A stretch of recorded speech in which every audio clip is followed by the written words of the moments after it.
Oh, nasty blow, nasty blow. Viv Richards has just got hit on his jaw. Hogg is now staring him down, and the players of both the teams are now watching Viv with bated breaths. But all of this is the effect. Today's story is about the cause. A bouncer, a ball or tool, a weapon whose aftermath, the 1 second after it has been balled, that can determine the course of an entire match. Today we tell the story of one such bouncer that in the end showed a bouncer is just like any weapon. It can cut both ways. 1975. A young West Indian team has just landed in Australia. Now when I say young, I do mean young.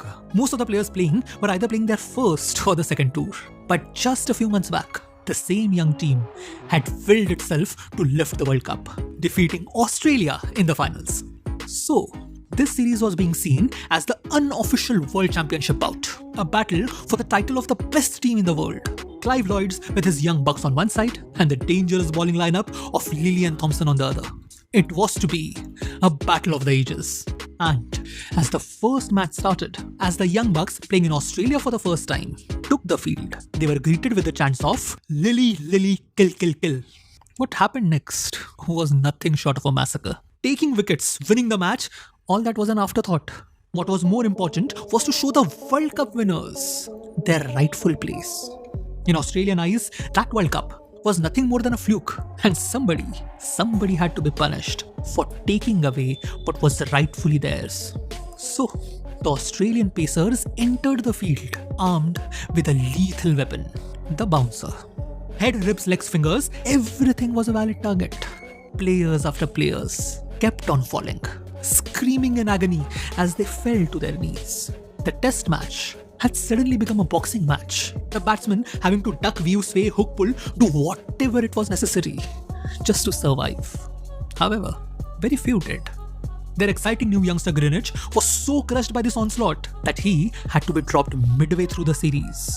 He later went on to say that 1975 tour was a personal nightmare. So painful that I have spent my life since trying to erase it from my memory. By the end, the West Indian players weren't thinking about winning the match or scoring runs or even saving the wicket. They were just trying to avoid getting hit. Just as the Australian had done at the start, winning was an afterthought at that point. West Indies lost the series 5-1. But much worse than that, Australia, with their bouncers, had crushed the West Indian team. Psychologically, the entire team lay shattered, their confidence lost, their kinship blown apart. And it showed. The very next series, as they played India at home, they would be picked apart by the Indians. The West Indians were champions no more. And it was then, watching as his team failed to save a target of 400, that the captain Clive Lloyds made a decision. Pace bowlers. He would create a battery of pace bowlers. Bowlers who could put fear into the Australian team that had destroyed them. So, in the very next match, he would go to the field with 4 pace bowlers with the same directive that the Australians had got. Forget about wickets. Destroy them. What happened next was a taste of what was to come for the next 15 years. It was the first step in the creation of a team that would dominate world cricket for the next decade. And as this new bowling attack was taking shape, one other person standing on the sidelines had a transformation of his own. Vivan Richards. Years later, people would go on to say that Australian tour was the coming of age for Viv Richards. He saw his teammates crumbling under the Australian onslaught. The psychological pressure doing much more damage than any ball ever could. It was the first time he realized the importance of mindset. The mindset with which you play the game, the mindset with which people see you, and the mindset with which people want to destroy you. And through that, Viv would go on to perfect his persona.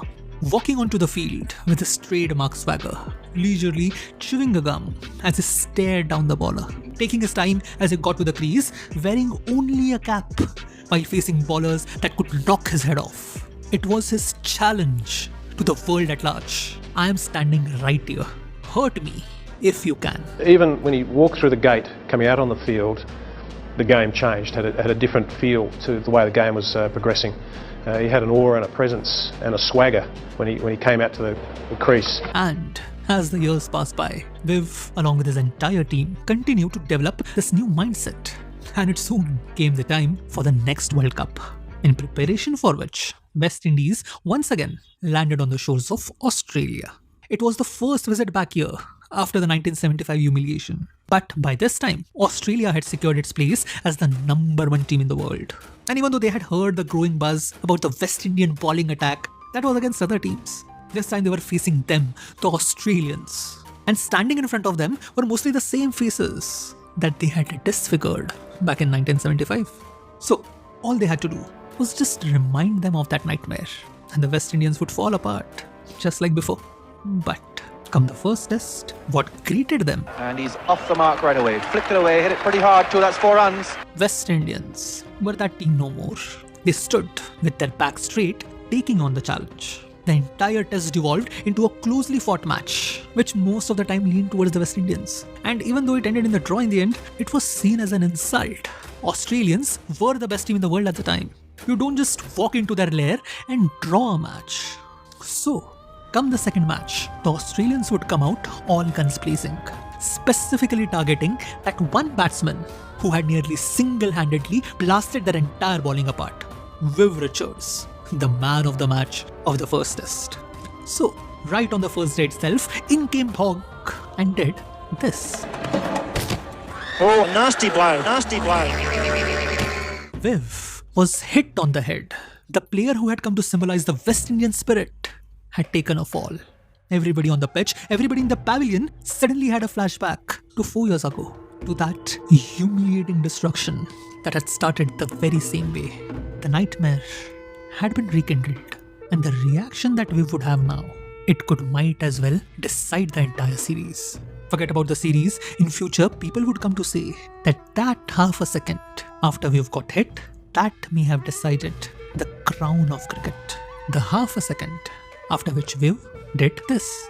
You cannot afford to let your opposition know when you're hurt. They stand up and they look you in the eye and they'll look back, and we have this little steering match for a while. You know when you would have got the better of them. By the time they turn around, they pass the umpire and they get back to their mark, they will take a little look around again to see if you're still looking. I'll be still looking. Viv just kept staring. You may think that he didn't do much here. What's the big deal?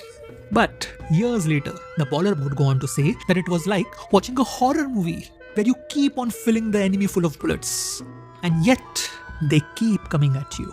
Hogg and his entire team was searching for fear in Vivian's eyes. And what they found was defiance. Defiance and disregard. Disregard for the best team in the world. Disregard for one of the best bowlers in the world. And this made Hogg angry. He turned on the very next ball and bowled another bouncer. What an answer. The next 50 minutes would be spent on destroying Hogg in every way imaginable. Hogg would bowl just 5 more overs in this match, each of which would be hit for 10 runs. After which Hogg had to retire hurt due to a sprained back. He would not return back to the pitch for nearly a year after this incident. But his one bouncer would have a price to pay, because suddenly the entire West Indian bowling lineup, a lineup that would later be known as the fearsome foursome, all of them had their floodgates opened. Everything that the Australians had done to them 4 years back, it was paid back in full. Every hit, every ache, every broken bone was accounted for. By the time the onslaught was done, the Australians had lost 2 back-to-back matches. West Indies had won a test series on Australian land for the very first time.